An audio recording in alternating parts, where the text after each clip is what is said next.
The destruction of a narcissist in old age. A narcissist has thrived on the attention of others all of their life, but in their later years, their ability to hold or drum up narcissistic supply dwindles. This leads to frequent bouts of narcissistic injury, which we'll go into in another video. In this video, we're going to look at the elderly years of a narcissist and how they self-destruct. I'm Carol Rathel, and this channel is about healing with self-love, because self-love is the most important thing to do. So what has the destruction of a narcissist in old age got to do with self-love? It is my belief that understanding what lies ahead for the narcissist in your life, be it a parent or a sibling, can empower you to be prepared and ready for what might happen as the narcissist ages. The lies and manipulation will not stop, but with knowledge you will be able to see them clearly and not be taken in. As you witness the complete and utter destruction of the narcissist's life, you will likely experience great sadness and compassion for the narcissist. This is okay. It is a part of what makes us caring humans. The key is not to be taken in by the emotional manipulation tactics or to feel like you have let them down in some way. Let's get into it, looking at it from the angle of the narcissist being your parent. A parent who is a narcissist has raised their family to be obedient to them. They have their favourite children, those we refer to as the golden child, and they have the children who they cannot easily control, who is often labelled as the scapegoat, because they tend to get the blame for everything. Sorry about the background noise, it's my kittens playing with a ball circuit toy. The narcissist feeds energy towards the golden child, because they get lots of narcissistic supply in terms of love, loyalty, and toleration of interference in their lives. The scapegoat is often controlled by fear of being exposed for their behaviour, which the narcissist has conditioned them to believe is wrong. It is usually not wrong, but the narcissist has done so well in causing them to feel shame that the scapegoat goes along to have their shameful secrets kept hidden. As the narcissist reaches middle age and their children have new families, new friends, and their social circles grow, they are more likely to see that other parents are very different from their own. They see people being treated with love and respect. This raises the question about their own family of origin, and they recognise that something is wrong in my family. This leads to a search and often awakening, including being able to see that their parent is, in fact, a narcissist. The scapegoat is more likely to see the difference than the golden child, who gets treated differently. As a narcissist ages further and their body begins to break down, they will make the most of it.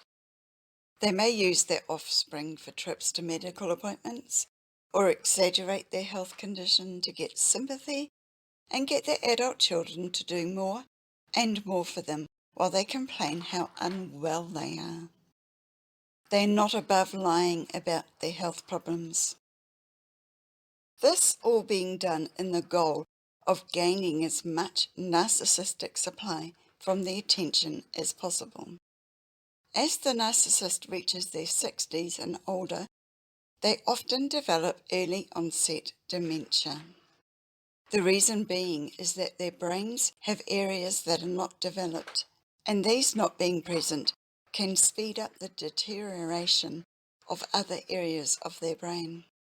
The prefrontal cortex, behind your forehead, contains the areas that are responsible for being able to have empathy. That is the ability to be able to know what another person is feeling in a given situation. It is what guides us to be loving and kind. This area also houses the neurons for our conscience, which stops us doing acts that are harmful to others. A narcissist's brain is undeveloped in both those areas, so every action they take is about their own survival, and they don't have the ability to care about how their behavior affects others. The early degeneration of their brain begins near the prefrontal cortex, and their behavior can get worse. A narcissist at this time of life is less likely to be able to make new connections with others as they did when they were younger. So any narcissistic supply they have left is vital to hang on to. This is when they can become nastier to members of the family who they judge, and they increase their divide and conquer tactics within the family in order to get narcissistic supply from causing pain. It makes them feel powerful.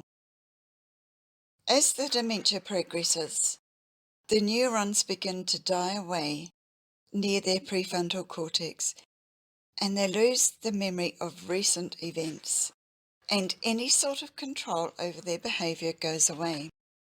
You will see more extremes of controlling and nasty behavior. It seems that the last memories to go are the ones they held on to about how you, or the scapegoat, did all the terrible things, real or imagined. Possibly this is because they replay these over and over in their mind. As the dementia develops and all behavior controls are switched off, going out in the community with a narcissist can be a very trying experience. It can in fact be an intensely embarrassing time. The narcissist might see someone who is overweight and say it out loud, cringe much to our horror.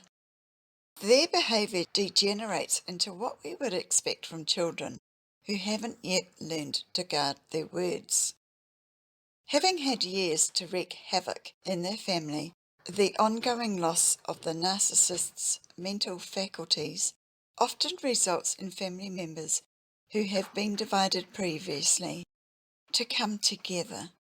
And this can be when finally, family members may see the truth of the situation. The narcissist hates this, having lost control over their own adult children, so will get to work in destroying their families. This is a subject of a whole video on its own. As the narcissist ages and their condition deteriorates, there comes a point where the best place for them to be is in a care facility designed for dementia patients. They are dangerous to themselves, so 24-hour supervision is needed. No family can provide that for their loved ones, let alone a narcissist with dementia. So there is no shame in having to put your elderly narcissist into one of those facilities. Taking this step, the narcissist goes through a sudden cut-off from available sources of supply on a daily basis. The staff of these facilities are not controllable. Having worked with the elderly myself, my co-workers and I knew the ones who were happy and friendly in their dementia process, and the ones that were inappropriate and frequently mean. All patients were cared for with kindness and love, but everyone knew what to expect from whom in that facility. We knew the aging narcissist had no skills left.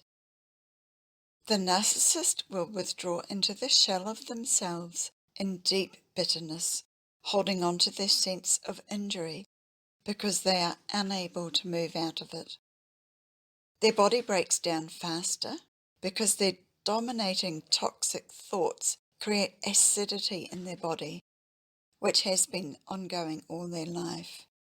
But it results in conditions piling on top of each other as their body breaks down more. So at the end of their life, the narcissist is usually very ill, has no concept of where they are or even who they are, because all the fake personalities they wore during their life are all lost memories now. They are bitter and alone because the one thing that makes them feel of value has gone, and they have buried their true self over the course of the years. It is very sad, but do not make that an excuse to feel guilt. You've been conditioned perhaps to feel guilty, so please do not take that on board again. Your priority is to heal and lead a life as joyful as you can. Find the pleasure in every moment. I hope this very brief portrait of the latter years of a narcissistic parent's life helps you to be prepared for when it comes. Be aware they are going to control and manipulate for as long as they can, and their cruelty gets worse because they have no remnants of control over their behaviour that they might have had in the past.